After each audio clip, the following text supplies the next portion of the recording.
તો ગીર સોમનાથમાં light fishing અને લાઇન ફિશિંગ કરતા માછીમારો સામે કાર્યવાહી। સોમનાથ મરીન પોલીસ અને એસઓજી પોલીસની દરિયામાં કાર્યવાહી। ગેરકાયદેસર માછીમારી કરતી 4 બોટો વિરુદ્ધ પગલાં લેવાયા છે। તો દરિયામાં 50થી વધુ આકર્ષિત લાઇટો કરીને માછીમારી થતી હતી। તમામ આરોપીઓ સામે પોલીસે કાયદેસરની કાર્યવાહી આદરી છે। કોડીનારમાં યુવક થવાનો મામલો, યુવકના સીસીટીવી ફૂટેજ સામે આવ્યા છે। એપીએમસીની દિવાલ નજીક દેખાયો હતો યુવક। 10 ડિસેમ્બરથી ગુમ થયો છે યુવક। શિંગોડા નદીમાં ડૂબ્યો હોવાની આશંકા છે। તો શિંગોડા નદીમાં શરૂ કરાઈ છે શોધખોળ। ઉલ્લેખનીય છે કે યુવકના સીસીટીવી ફૂટેજ સામે આવ્યા છે। એપીએમસીની દિવાલ નજીક આ યુવક દેખાયો હતો। 10 ડિસેમ્બરથી આ યુવક ગુમ હતો તેવી માહિતી સામે આવી છે।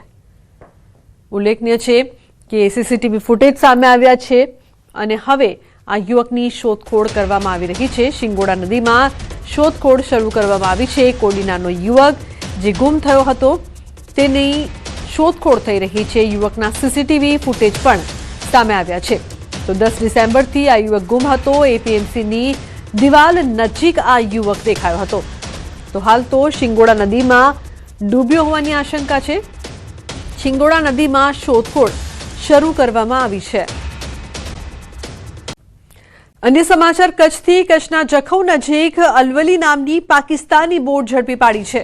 ભારતીય કોસ્ટગાર્ડ દ્વારા ભારતીય જળસીમામાં ઘૂસણખોરી કરનાર 11 પાકિસ્તાની માછીમારો સામે કાર્યવાહી કરવામાં આવી છે।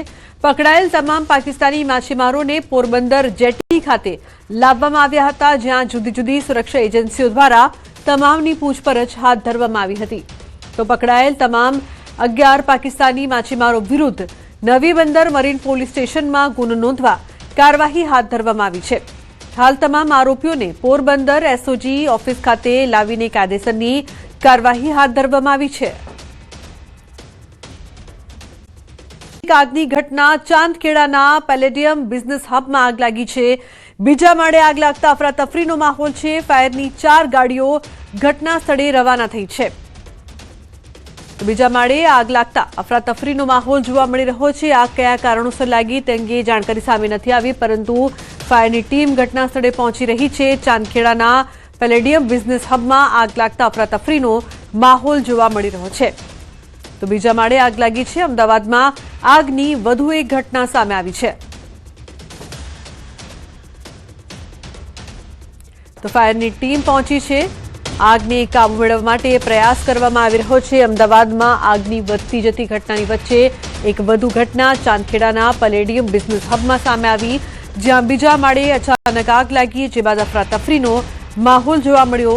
ફાયરની ટીમને જાણ કરવામાં આવી છે। ફાયરની ટીમ આગ પર કાબુ મેળવવા માટે પ્રયાસ કરી રહી છે।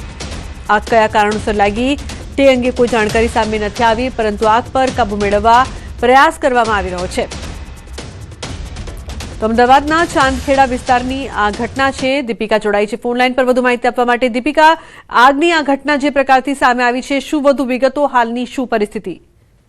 ચાંદખેડા વિસ્તારમાં આવેલો છે પેલેડિયમ બિઝનેસ હબ। આ જગ્યા પર ખાસ કરીને બીજા માળે આગ લાગી હોવાની ઘટના સામે આવી છે। લગભગ અડધા કલાક પહેલા, લગભગ 4:30ની અચાનક જ આગ વાંચીને ગઈ, તેને કારણે ફાયર વિભાગને જે કોલ મળ્યો છે તેને કારણે ફાયરની 4 જેટલી ગાડીઓ છે તે ઘટનાસ્થળ પર પહોંચી છે। જો કે ફાયરના અધિકારીઓએ ફોન પર જે જાણકારી આપી છે તે દરમિયાન ખાસ કરીને 4 જેટલી ગાડીઓ પહોંચી છે, પરંતુ આગ છે તેટલી મોટી ન હોવાનું તેમણે જણાવ્યું છે। જો કે હાલ તો ખાસ કરીને ઘટનાસ્થળ પર અફરાતફરીનો માહોલ છવાઈ ગયો છે। બીજા માળે આગ લાગી છે એવા સમાચાર સામે આવી રહ્યા છે। લુકડા જી બિલકુલ દીપિકા, આભાર સમગ્ર માહિતી બદલ। તો જે પ્રકારથી આગ પર કાબુ મેળવવા